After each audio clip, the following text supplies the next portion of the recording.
على عباده الذين اصطفى أما بعد فأعوذ بالله من الشيطان الرجيم بسم الله الرحمن الرحيم أقم الصلاة لدلوك الشمس إلى غسق الليل وقرآن الفجر إن قرآن الفجر كان مشهودا صدق الله العظيم সকলে পড়ুন আল্লাহুম্মা সাল্লি আলা মুহাম্মাদিন ওয়া আলা আলি মুহাম্মাদ কামা সাল্লাইতা আলা ইব্রাহিম ওয়া আলা আলি ইব্রাহিম ইন্নাকা হামিদুম মাজিদ اللهم بارك على محمد وعلى آل محمد كما باركت على إبراهيم وعلى آل إبراهيم إنك حميد مجيد الحمد لله মাদ্রাসায়ে নূরে মদিনা নতুন সিরাজপুর বিশ্বনাথ সিলেট বাংলাদেশের উদ্যোগে আয়োজিত আজকের অষ্টম বার্ষিক ওয়াজুদওয়ার মাহফিলের মুহতারাম সদর সভাপতি উপস্থিত হযরত উলামায়ে কেরাম দূর দূরান্ত থেকে আগত কালিমায়ে তয়্যিবার সোনালী সুতায় গ্রথিত ধর্মপ্রাণ মুসলমান ভাইয়েরা, পর্দার আড়ালের মা ও বোনেরা, আল্লাহ তাআলার দরবারে অসংখ্য অগণিত শুকর যে মহান আল্লাহ আমাদেরকে অত্যন্ত ভালোবেসে দ্বীনের এই মজমায় এত রাত পর্যন্ত বসে থাকার তৌফিক দান করেছেন। এজন্য আমরা সকলেই দিল থেকে শুকরগুজার হয়ে পড়ি আলহামদুলিল্লাহ।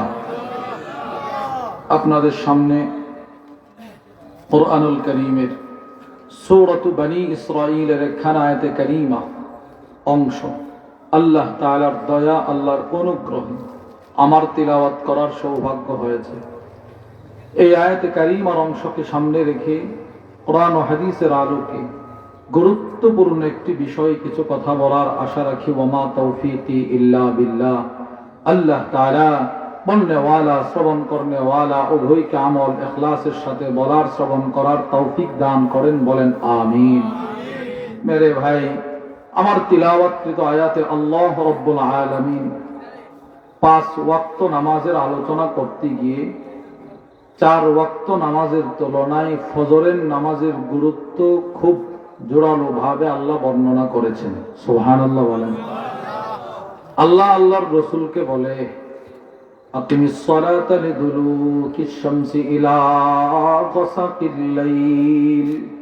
দোস্ত, আপনি সূর্য হেলে যাওয়া থেকে রাত অন্ধকারাচ্ছন্ন হওয়া পর্যন্ত নামাজ পড়ুন। সুবহানাল্লাহ।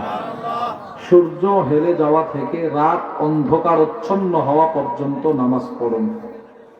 এরপরে আল্লাহ আল্লাহর রাসূলকে বলে ওয়া কুরআনুল ফাজর, এবং ফজরের নামাজেও যত্নবান হন, ফজরেও কোরআন পড়ুন। এই জন্য এই আয়াতের ব্যাখ্যায় বর্তমান পৃথিবীর সবচাইতে বড় আলেম যাকে বলা হয় শাইখুল ইসলাম তাকি উসমানী হাফিজাহুল্লাহ, তার বিখ্যাত তাফসীরের কিতাব তাওদীহুল কুরআন, ওই কিতাবের মধ্যে লেখেন সূর্য হেলে যাওয়া থেকে রাত অন্ধকারাচ্ছন্ন হওয়া এই সময়ের ভেতরে 4 ওয়াক্ত নামাজ। বলেন কয় ওয়াক্ত? বলেন যোহর।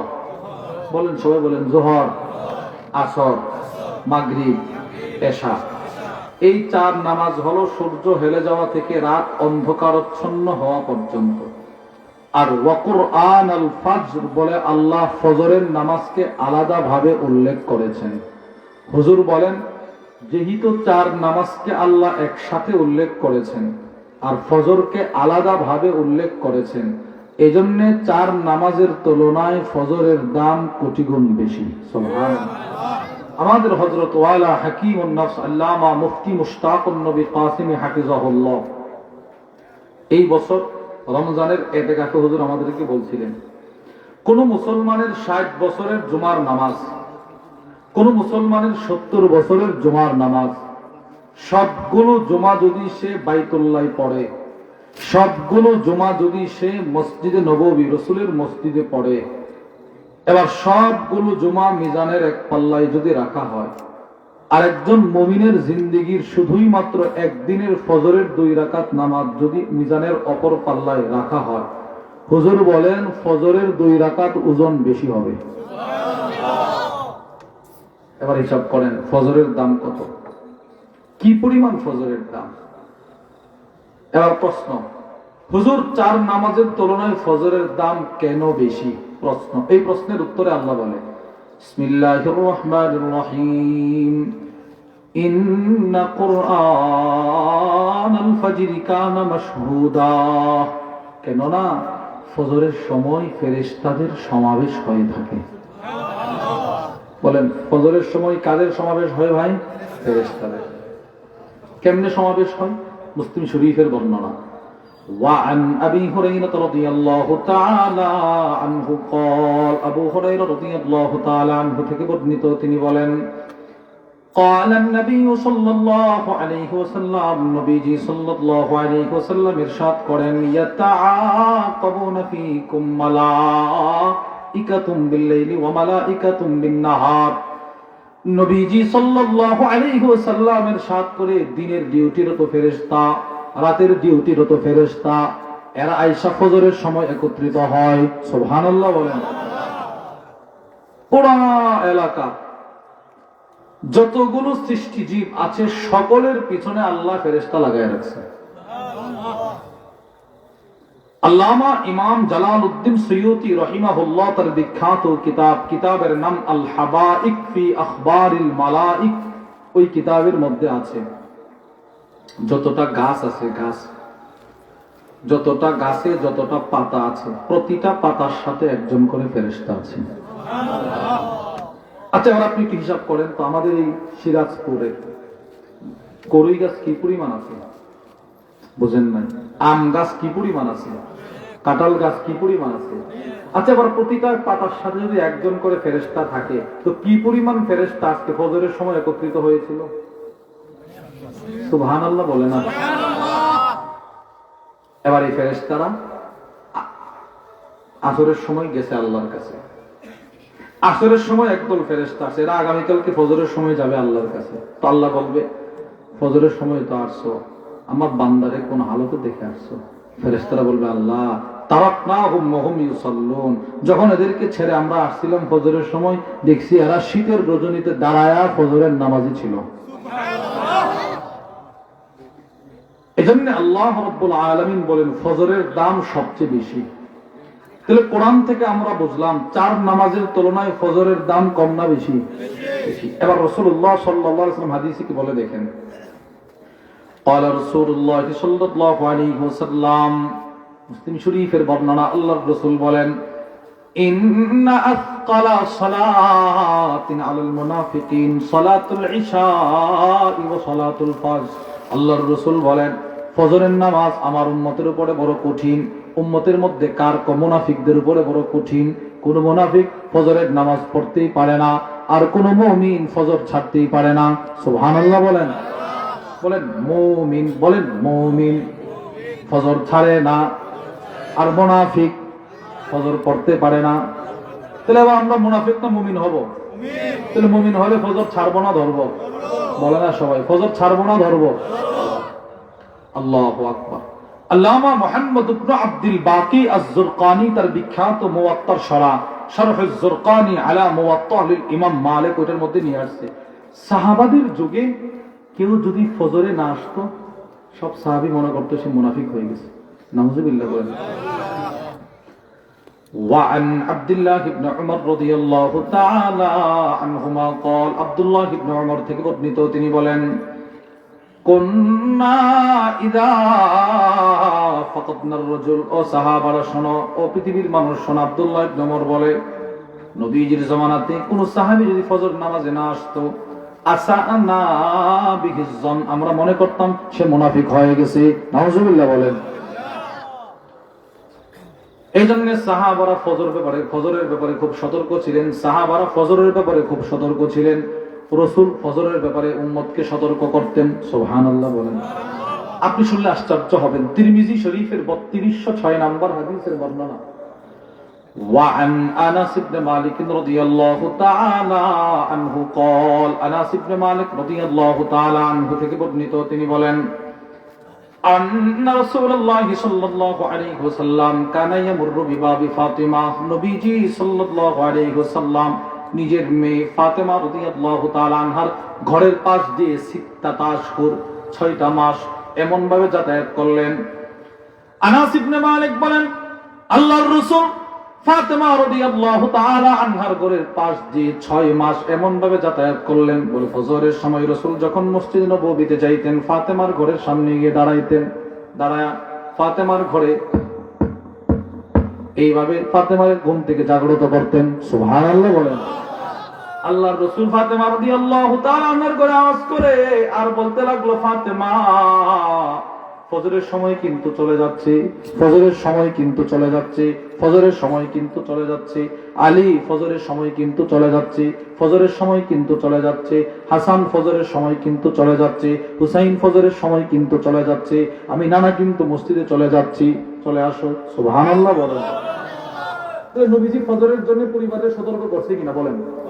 তো আমি যে ঘুমায়া থাকি, আমার বিবিও ঘুমায়া থাকে, আমিও ঘুমায়া থাকি, আমার ছেলেটাও ঘুমায়া থাকে, মেয়েটাও ঘুমায়া থাকে। তবে আশ্চর্যের বিষয় হলো আমি ফজরে ঠিকই আসি, মেয়েটারে ঘুম থেকে জাগ্রত করি না, ছেলেটাকে ঘুম থেকে জাগ্রত করি না। এরকম আছে না নাই? তো আমি যে আমার পরিবারকে ফজরের জন্য সতর্ক করি না, করবো তো ইনশাআল্লাহ। বলেন ইনশাআল্লাহ। তাহলে কোরআন থেকে বুঝলাম ফজরের গুরুত্ব আছে, রাসূলের জীবনী থেকেও বুঝলাম ফজরের গুরুত্ব। নবীজি নিজের পরিবারের জাগ্রত করতেন। 3, সাহাবারাও ফজরের ব্যাপারে খুব সতর্ক ছিলেন। সাহাবারা যে সতর্ক ছিলেন এটা বোঝানোর জন্য আপনাদেরকে কয়েকটা দৃষ্টান্ত শোনাই। 1 নাম্বার, আল্লামা শামসুদ্দিন মুহাম্মদ ইবনে আহমদ উসমান আদ-দাহাবি তার বিখ্যাত কিতাব তারিখুল ইসলাম ওয়া ওয়াফায়াতুল মাশাহির ওয়াল আ'লাম ওই কিতাবের মধ্যে নিয়ে আসছেন। وعن علي بن أبي طالب رضي الله تعالى عنه قال كان إذا خرج من الليل علي رضي الله تعالى عنه যেদিন ফজরের সময় হয়ে যেত, ফজরের সময় তিনি তার ঘর থেকে বের হইতেন। ওয়া মাহু দাররাতু, ওনার সাথে একটা লাঠি থাকতো, লাঠি চাবুক। ইউকিজুন নাস, মসজিদে নববীতে যাওয়ার সময় দুই পাশে যতগুলো ঘর ছিল প্রত্যেকটা ঘরের দরজায় আলী রাদিয়াল্লাহু তাআলা আনহু, সুবহানাল্লাহ বলে না, আলী এইভাবে আওয়াজ করে করে করে করে মানুষকে ফজরের জন্য জাগ্রত করতেন। সুবহানাল্লাহ, ফজরের জন্য জাগ্রত করতেন। তাহলে 1 নম্বর দৃষ্টান্ত, আলী রাদিয়াল্লাহু তাআলা আনহু মানুষকে ফজরের জন্য সতর্ক করছে কিনা বলেন। 2 নম্বর, মুওয়াত্তা লিল ইমাম মালিকের 347 নম্বর হাদিস, আন্না উমর ইবনে আল-খাত্তাব ফাকাদা সুলাইমান ইবনে আবি হাতমা, হযরত উমর ইবনে আল-খাত্তাব মসজিদে নববীতে নামাজ পড়ায়।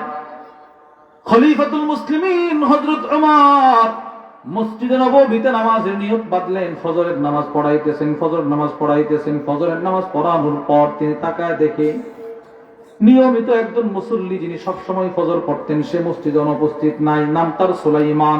বলেন কি নাম?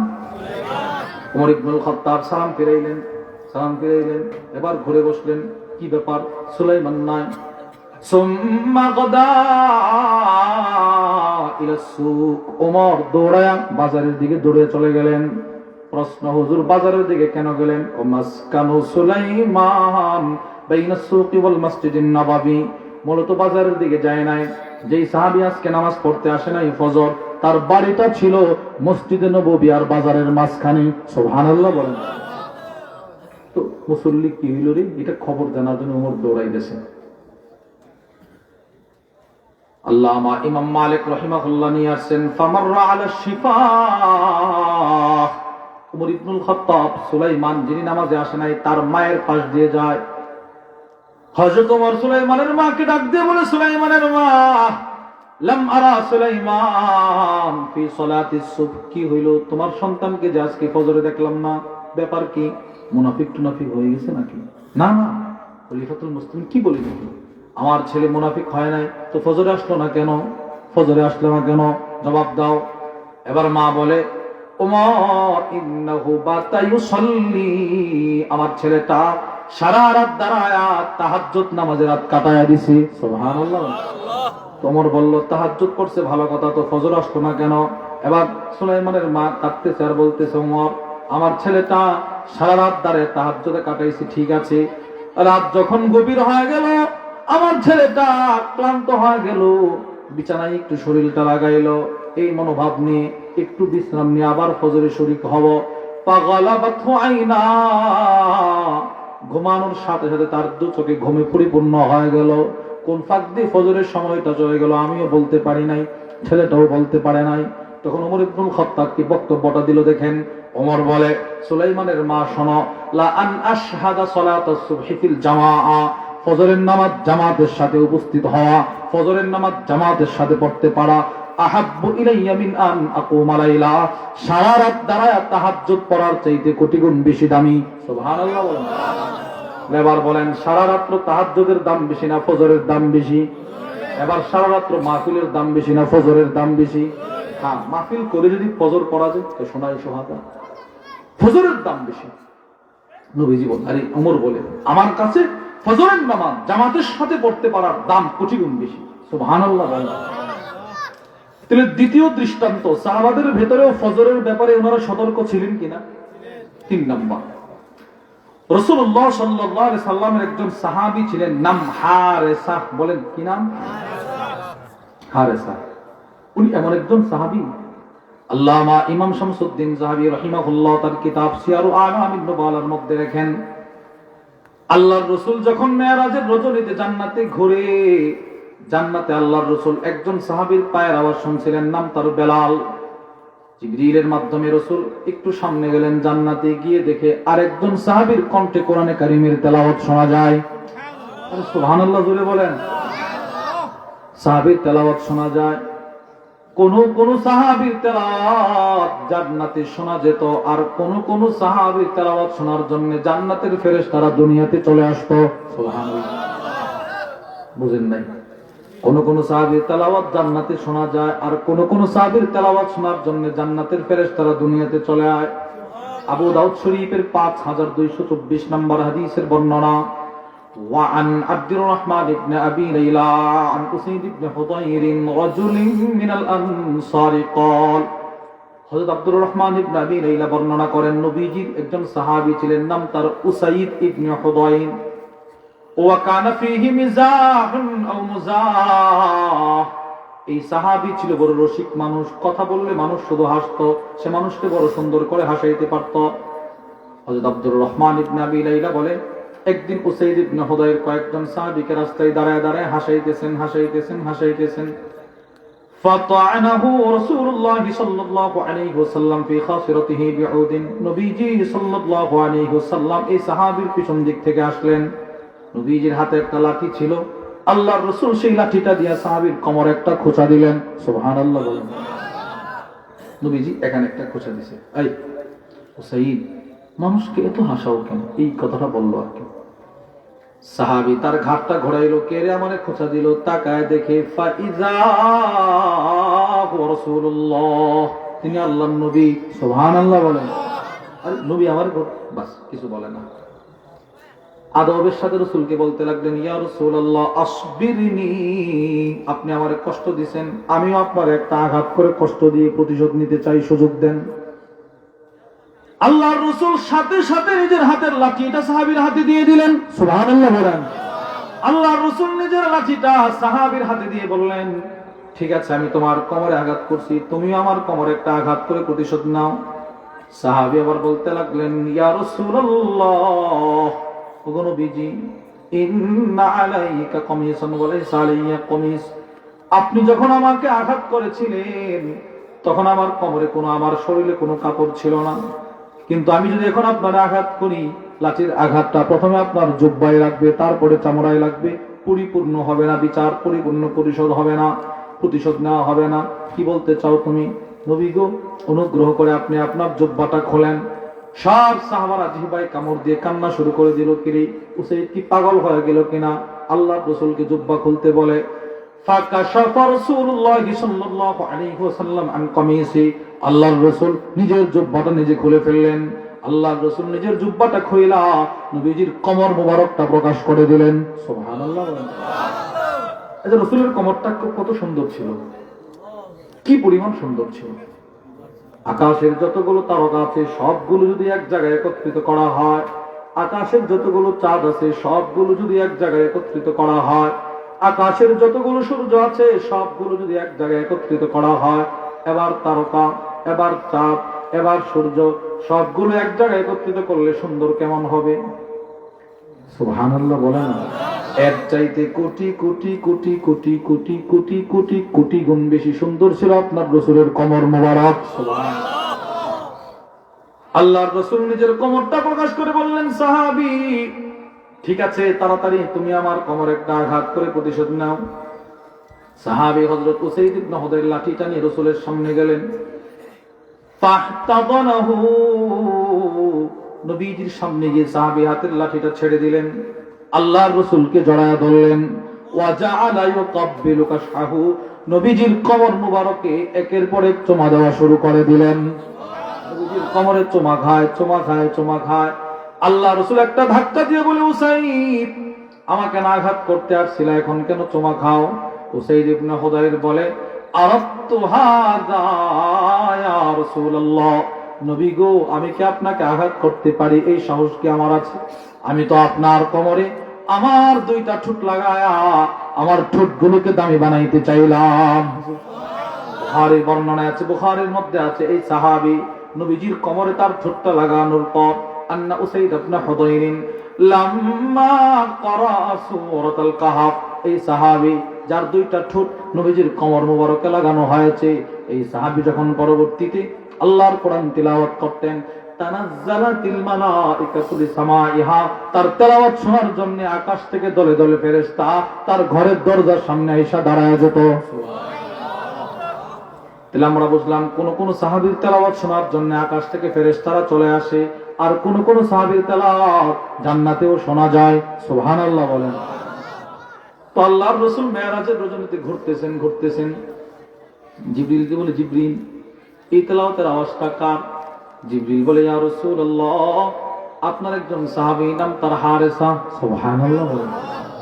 আল্লাহর রাসূল পরের দিন আসলেন, এসে সাহাবাদের নিয়ে বসলেন, বসে বললেন, শোনো তোমাদের একজন ভাই আছে যার তেলাওয়াত আমি জান্নাতেও শুনছি। সুবহানাল্লাহ বলেন। এবার সমস্ত সাহাবারা বলে, ইয়া রাসূলুল্লাহ সেই ভাইটা কে সেই সাহাবী যার তেলাওয়াত আপনি ওখানেও শুনছেন? আল্লাহর রাসূল বলে, তোমাদের ভাই আখুকুম হারেসা, তোমাদের ভাই হারেসার তেলাওয়াত আমি জান্নাতে শুনছি। এবার সব ফেরেশতারা প্রশ্ন করে, ইয়া রাসূলুল্লাহ আমরাও তো তেলাওয়াত করি, আমাদের তো শুনেন নাই। আচ্ছা এই সাহাবী এমন কি আমল করে যার তেলাওয়াত জান্নাতেও শোনা যায়? আল্লাহর রাসূল বলেন, আমার এই সাহাবী তার আম্মা আব্বার বড় খেদমত করে। সুবহানাল্লাহ বলেন। আম্মা আব্বার কি করে? ছেলে আম্মা আব্বার খেদমত, তেলাওয়াত জান্নাতে পৌঁছায় দিছে। সুবহানাল্লাহ। এখন দিন যত যাচ্ছে আম্মা আব্বার অবাধ্যতা বেড়ে যাচ্ছে, এটাই বাস্তব। গত সোমবারের আগের সোমবার আমি মাদ্রাসায় ক্লাস করতেছি, এটা আমি প্রায় জায়গায় বলি, আপনাদেরকে বোঝানোর জন্য বলছি। ক্লাস করতেছি, এক অসহায় মহিলা আসছে, এসে কাঁদতেছে, বৃদ্ধা মহিলা। বলে, হুজুর আমার একটা ছেলে ছোটখাটো চাকরি করে, কিছু টাকা পয়সা ইনকাম করে পাঠায়, বউর কাছে পাঠান, আমার কাছে পাঠান। আমি বলিও না আমার কাছে পাঠানোর জন্য, তো তার বিবি টাকাগুলো নিজেই জমা রাখে। আজকে ছেলেটা কিস্তির টাকা দিবে, ওর বউরে বলতেছে টাকা কোথায়? বউ বলে টাকা চুরি হয়ে গেছে। আরে আমার ঘরতে টাকা চুরি? বলে হ্যাঁ। তোমার ঘরে টাকা রেখে শান্তি নাই কেন? তোমার ঘরে একটা চোর আছে, চোর। নাউজুবিল্লাহ বলেন। মারে কি বানাইছে? এই মহিলা কাঁদতে কাঁদতে আমার কাছে আসছে। আপনি বলেন কি পরিমাণ নিকৃষ্ট সমাজটা হইলে এই কথাটা মারে চোর বানাইতে পারে? আপনি বলেন। আমি বললাম, মা কত টাকা চুরি হয়েছে? ২৫০০ টাকা। ২৫০০ টাকার জন্য মারে চোর বানাইছে। নাউজুবিল্লাহ সবাই বলে না? আপনি বলেন, আপনার মা আমার মা যদি 2,500 না 2,500 কোটি টাকাও মারে দিয়ে দেন, এরপরেও কি মার ঋণ পরিশোধ হবে? কখনো হবে না। কি পরিমাণ কষ্ট আমি আপনি আমার আম্মারে আমার আব্বারে দিলে আল্লাহ নিজে মায়ের পক্ষে কোরআন আয়াত নাজিল করে। সুবহানাল্লাহ বলেন। কি পরিমাণ কষ্ট দিলে আল্লাহ নিজে মায়ের উকিল হয়, উকিল। আল্লাহ বলে, বান্দা হামালাতহু উম্মুহু কুরহা ওয়া ওয়াদাআতহু কুরহা, তুমি একের পর এক তোমার মারে কষ্ট দিয়েছে, একের পর এক। সর্বশেষ যেদিন কষ্ট দিয়ে আপনি দুনিয়াতে আসছেন, আমি দুনিয়াতে আসছি, সর্বশেষ যেদিন মারে কষ্টটা দিছি, এটা কি পরিমাণ কষ্ট দিছি জানেন? হুজ্জাতুল ইসলাম ইমাম গাজালি রাহিমাহুল্লাহ বলেন, প্রসব বেদনা। যেদিন দুনিয়াতে আমরা আসতে গিয়া মারে লাথিটা দিয়ে আসছি, কষ্টটা দিছি, ওই কষ্টটার 100 ভাগের 1 ভাগ যদি পৃথিবীর সমস্ত পাহাড়কে এক জায়গায় একত্রিত করার পর ওই পাহাড়ের উপরে যদি কষ্টটার 100 ভাগের 1 ভাগ রেখে দেওয়া যেত, তো সমস্ত পাহাড় ধুলার মতো চূর্ণ বিচূর্ণ হয়ে যেত। কি ভাই, কি পরিমাণ কষ্ট দিয়েছি মারে বলেন। আরে 2,500 টাকার জন্য মারে চোর বানাইলেন। কখনো আম্মা আব্বার সামনে ধমক দিতে নাই, উঁচু কণ্ঠে কথা বলতে নাই। বলেন ইনশাআল্লাহ আজকে আপনি সবল না? আজকে আপনি সবল, আম্মা আব্বা দুর্বল। একটা সময় ছিল আপনি দুর্বল ছিলেন, আম্মা আব্বা সবল ছিল। দাঁত ছিল না, মা বাপ মোলায় মোলায় খাওয়াইছে। পা ছিল, পা দিয়ে হাঁটার শক্তি ছিল না, আব্বা নিজের 2টা পায়ের উপর আপনার পাটা রেখে রেখে আপনাকে হাঁটা শিখাইছে। আর এখন আপনি দিন দিন সবল হচ্ছে, আম্মা আব্বা বড়া হচ্ছে, কখনো আম্মা আব্বার সাথে খারাপ আচরণ করতে নাই। বলেন ইনশাআল্লাহ, বলেন ইনশাআল্লাহ। সাহাবী আম্মা আব্বার খেদমত করার কারণে জান্নাতে তার তেলাওয়াত শোনা যায়। তো এই সাহাবী হারেসা ইবনে নুমান, যার তেলাওয়াত জান্নাতেও শোনা গেছে, ইনি শেষ বয়সে অন্ধ হয়ে গেছিলেন। অন্ধ বলেন তো কি হয়েছিল? চোখে দেখতাম, বয়সের ভারে। এবার দেখেন যেটা আমার মূল বিষয়, ফজরের নামাজ যেন জামাত না ছুটে যায়।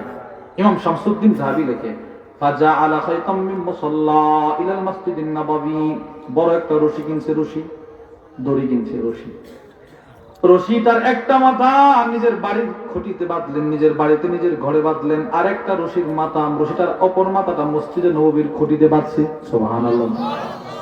সাহাবী চিন্তা করে, জোহরের সময় মানুষ পাওয়া যাবে, আমি অন্ধ মানুষ, মানুষের সাহায্য নিয়ে নিয়ে মসজিদে নববীতে গিয়ে জামাত পড়া যাবে।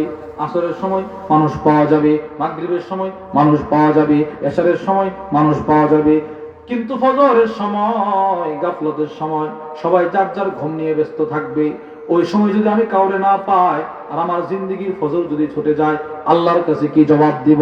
এই জন্য তিনি রশি ধরে ধরে ধরে ধরে ধরে ধরে মসজিদে গিয়ে ফজর জামাতে পড়তেন। সুবহানাল্লাহ। তাহলে সাহাবাদের কাছেও ফজরের গুরুত্ব ছিল কিনা? বুঝেন নাই কথা, ছিল কিনা?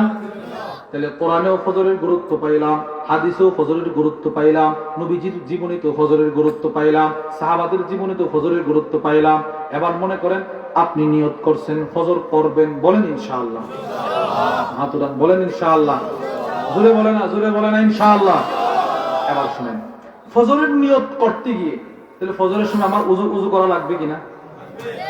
এবার দেখেন মুসলিম শরীফের বর্ণনা, ফজরের নামাজের উযু যার জিন্দেগিতে যত বেশি, তার জান্নাতের বিল্ডিং এর তালা তত বেশি।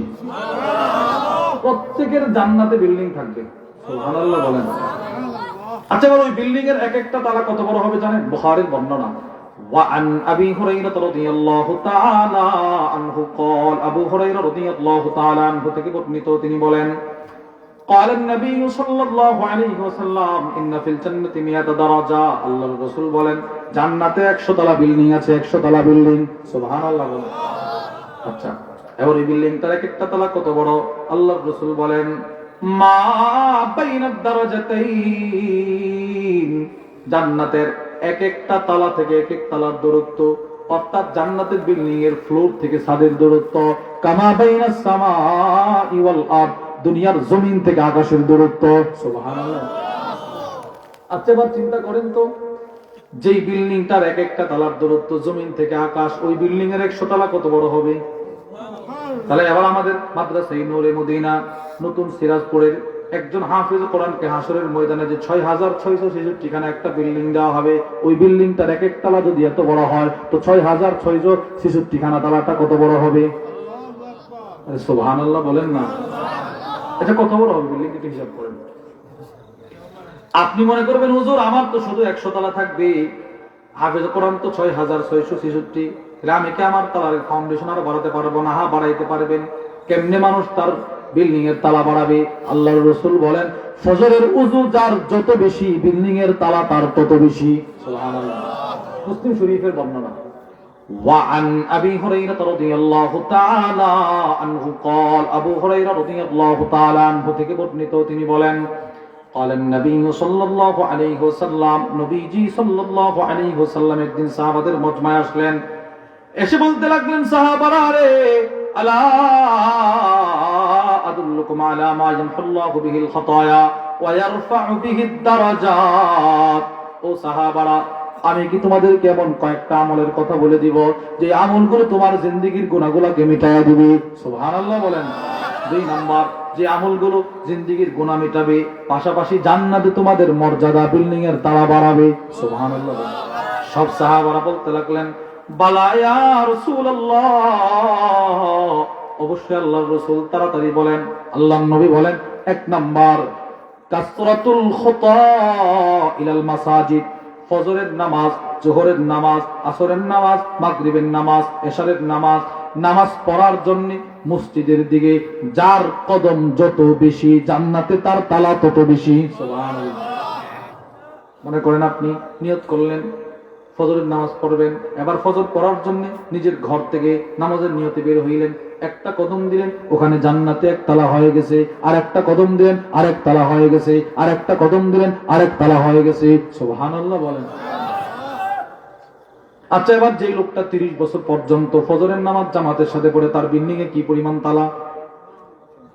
সুবহানাল্লাহ বলেন।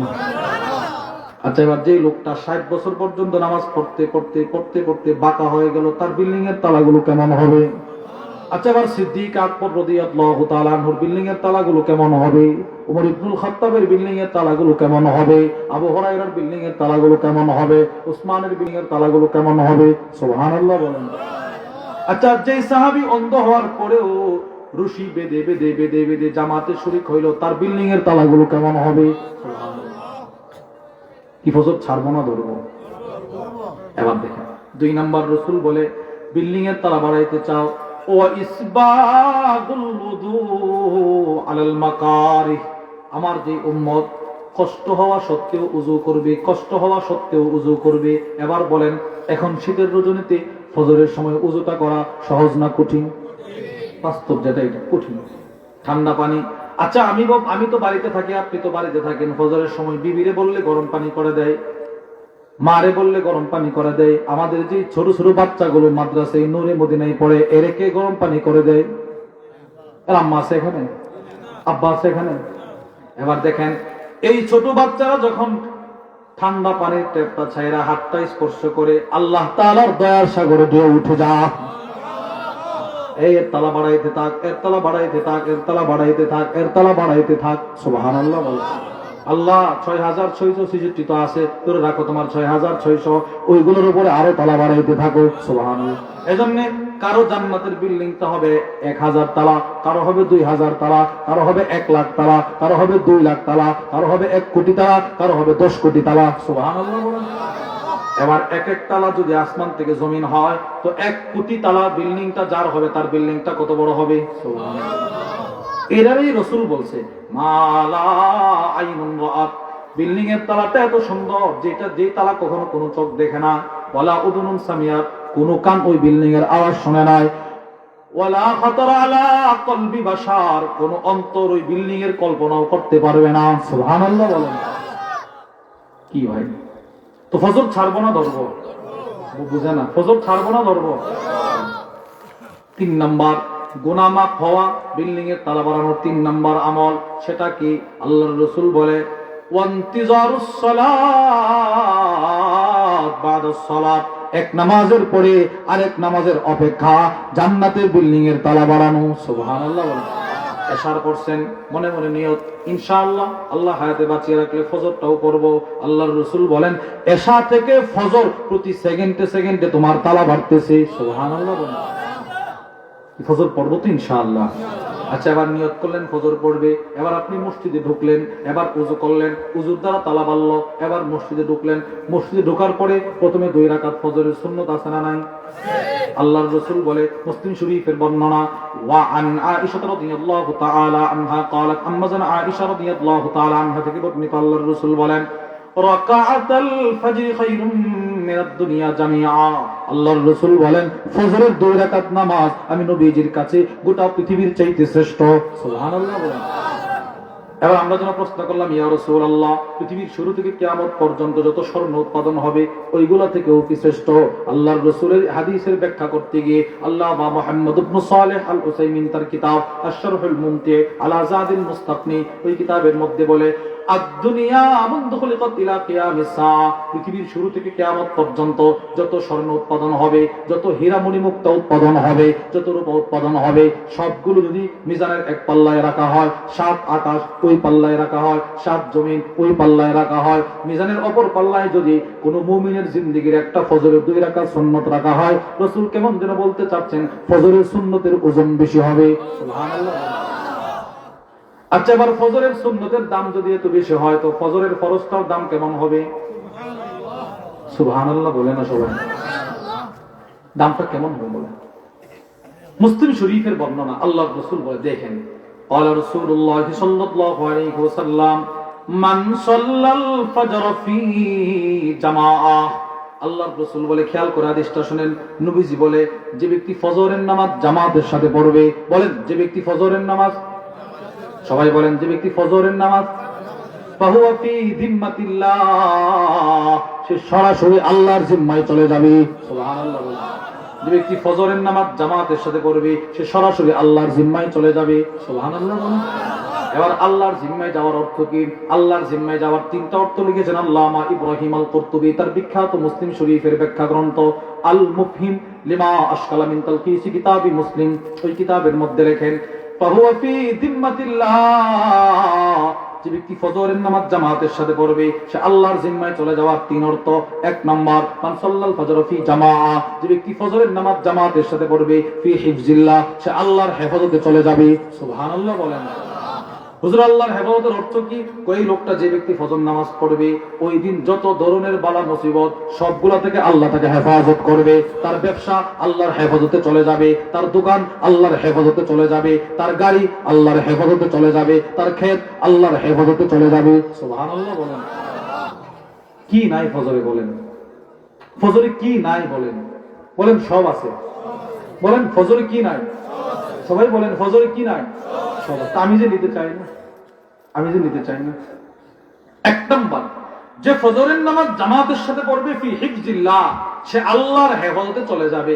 ওই দিন যত ধরনের বালা মুসিবত সবগুলা থেকে আল্লাহ তাকে হেফাজত করবে। 1 নাম্বার। এবার 2 নাম্বার অর্থ, মান সাল্লাল ফজর ফি জামাআ, যে ব্যক্তি ফজরের নামাজ জামাতের সাথে পড়বে ফাহুয়া ফি যিম্মাতিল্লাহ, সে আল্লাহর জিম্মায় চলে যাবে। এর 2 নাম্বার অর্থ হলো ফি আমানিল্লাহ। বলবেন হুজুর অনেক ফজর নামাজ পড়নেওয়ালা আছে রোড অ্যাক্সিডেন্ট করে মারা যায় কিনা? অনেক ফজর নামাজ পড়নেওয়ালা আছে ফজর পড়ছে খেতে গেছে বজ্রপাত হয়ে মারা গেছে। অনেক ফজর নামাজ পড়নেওয়ালা আছে এমনিতেই মারা গেল, নৌকা ডুবে মারা গেল। তার ব্যাপারে আপনার বক্তব্য কি? আল্লাহর নবীর হাদিসের 2য় ব্যাখ্যায় আল্লামা ইব্রাহিম কুরতুবী বলেন, মান সাল্লাল ফজর ফি জামাআ ফাহুয়া ফি যিম্মাতিল্লাহ আই ফি আমানিল্লাহ। ফজরের নামাজ পড়ার পরেও জামাতের সাথে পড়ার পরেও কেউ যদি মারা যায়, কেউ যদি রোড অ্যাক্সিডেন্ট করে মারা যায়, তার লাশ যখন কবরে নামানো হবে আল্লাহর রাসূল বলেন আল্লাহ তাআলা বলবে তোর কোনো ভয় নাই, কবরে আমি তুমি আমার নিরাপত্তায় চলে আসছো, হাসরে তুমি আমার নিরাপত্তায় চলে আসছো, মিজানে তুমি আমার নিরাপত্তায় চলে আসছো, ফুলসিরাতে তুমি আমার নিরাপত্তায় চলে আসছো। সুবহানাল্লাহ। ফি আমানিল্লাহ, তুমি আমার নিরাপত্তায় চলে আসছো, তোমার কোনো ভয় নেই। আচ্ছা, এবার আল্লাহর নিরাপত্তায় যে চলে গেল তার ভয় আছে কোনো? তার আবার ভয় কিসে? তাহলে 2 নাম্বার অর্থ, যদি মারা যায় লোকটা সে সরাসরি কার নিরাপত্তায় চলে যাবে ভাই? 3 নাম্বার, মান সাল্লাল ফাজর ফি জামাআহ, যে ব্যক্তি ফজরের নামাজ জামাতের সাথে পড়বে, ফাহুয়া ফি যিম্মাতিল্লাহ, সে আল্লাহর জিম্মায় চলে যাবে। এই হাদিসের তৃতীয় অর্থ হলো, আল্লামা ইব্রাহিম আল কুরতুবী বলেন, ফি দামানিল্লাহ। লোকটা মনে করেন ফজর পড়া পড়ে মারা গেল, এবার মৃত্যুর পরে তার 2-4টা ছেলে আছে, অপ্রাপ্ত বয়স্ক নাবালেগ, একটা মেয়ে ছিল বিবাহের উপযুক্ত।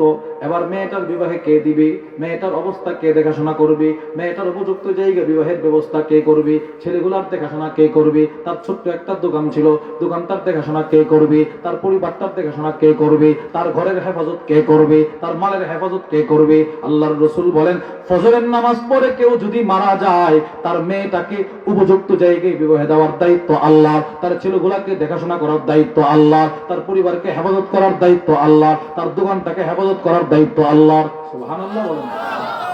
তাহলে ফজরে কি নাই বলে না সবাই, ফজরে কি নাই? এজন্য আমাদের হযরত ওয়ালা হাকিমুন আল্লামা মুফতি মুশতাকুন নূর কাসিম হাফিজুল হুজুর আমাদেরকে সবসময় একটা স্লোগান শেখায়, ফজরের নামাজ পড়লো যে, বলেন বলেন, ফজরের নামাজ পড়লো যে, ফজরের নামাজ পড়লো যে, আল্লাহর জিম্মায় গেল সে, ফজরের নামাজ পড়লো যে, আল্লাহর জিম্মায় গেল সে। বলে না সবাই, বলেন, ফজরের নামাজ পড়লো যে, বলেন, আল্লাহর জিম্মায় গেল সে। আমার সাথে বলেন, বলেন, ফজরের নামাজ পড়লো যে, বলেন সবাই, বলেন জোরে বলেন, বলেন, ফজরের নামাজ পড়লো যে, আল্লাহর জিম্মায় গেল সে। এবার প্রশ্ন, আল্লাহর জিম্মায় গেল কে? হ্যাঁ বলেন, ফজরের নামাজ পড়লো যে, তাহলে আল্লাহর জিম্মায় গেল কে? তো আমি যে ফজর পড়ি না, যদি আমি ফজর পড়তাম তাহলে আমার ব্যবসা আল্লাহর জিম্মায় চলে যেত, আমার ছেলেটা বিদেশে আল্লাহর জিম্মায় চলে যেত, আমার মেয়েটা বাইরে পড়াশোনা করে আল্লাহর জিম্মায় চলে যেত, আমি বাইরে আছি আল্লাহর জিম্মায় চলে যেতাম, আমি সফরে আছি আল্লাহর জিম্মায় চলে যেতাম, আমার সব আল্লাহর জিম্মায় চলে যেত। সুবহানাল্লাহ। আচ্ছা, আল্লাহ যদি আমার সবগুলো নিজের জিম্মায় নিয়ে নেন, আল্লাহর কোনো ক্লান্ত হবে? কষ্ট হবে? তাহলে ফজর ছাড়বো না ধরবো? বলেন ইনশাআল্লাহ। ফজর ছাড়বো না, বলেন ইনশাআল্লাহ। আল্লাহ আমাদেরকে ফজরের নামাজ মৃত্যু পর্যন্ত জামাতের সাথে পড়ার তৌফিক দান করেন, বলেন ইনশাআল্লাহ। আল্লাহ আমাদের পরিবার পরিজনকে ফজরের নামাজ জামাতের সাথে আদায় করার তৌফিক দান করেন, আমিন। আল্লাহ আমাদের আহলে ইয়ালকে ফজরের নামাজের গুরুত্ব বুঝায় দেন, আমিন। এক ভাই 2000 টাকা মাদ্রাসায়, হুজুরের তালু 2000 টাকা মাদ্রাসায় দান করছে, আল্লাহ ওনার দানকে কবুল করেন, বলেন আমিন। ভাই, ফজরের নামাজের গুরুত্ব আমাদের ভিতরে আমরা নিয়ে আসবো তো ইনশাআল্লাহ। দেখেন, সন্দ্বীপে 3টা ছেলে, আমরা সন্দ্বীপে গেছি, সন্দ্বীপে ফজর ক্যাম্পিং হয়, ফজর ক্যাম্পিং। 3জন ছেলে ফজরের নামাজের মানুষ যেন ফজর করে, যুবকরা এরা মেহনত শুরু করছে, আজকে 3000 যুবক ফজরে একত্রিত হয়। এই জন্য ফজর পড়ার গুরুত্ব নিজের ভিতরে নিয়ে আসা। আল্লাহ আমাদের সকলকে যে কথাগুলো বললাম সেই কথাগুলোর উপর আমাকে আপনাকে সকলকে আমল করার তৌফিক দান করেন, আমিন। যা কিছু বলেছি যদি সঠিক হয় আল্লাহর পক্ষ থেকে, ভুল হলে আমার পক্ষ থেকে, ওমা আলাইনা ইল্লাল বালাগ। মোহতরম হাজিরিনে কেরাম, আপনারা খুশি হইবা, আমরা মাদ্রাসার 2জন হাফিজ হয়েছে এই বছর, হুজুরে ফাগড়ি প্রদান করবা। আর হুজুরে আগামী বছর আমরা ভাইতাম, হলর মত আছে না নেই? ইনশাআল্লাহ আগামী বছর আমরা হুজুরে ভাইতাম, হুজুরের তারিখে ওয়াজ করতাম, আমাদের ফস্তা পাইছে। ইনশাআল্লাহ আমরা আজকে তারিখ লইম ইনশাআল্লাহ। আর হুজুরে ফাগড়িটা প্রদান হবা। হাবিবটা অকল করে 2জন হাবিবটা আনুকা।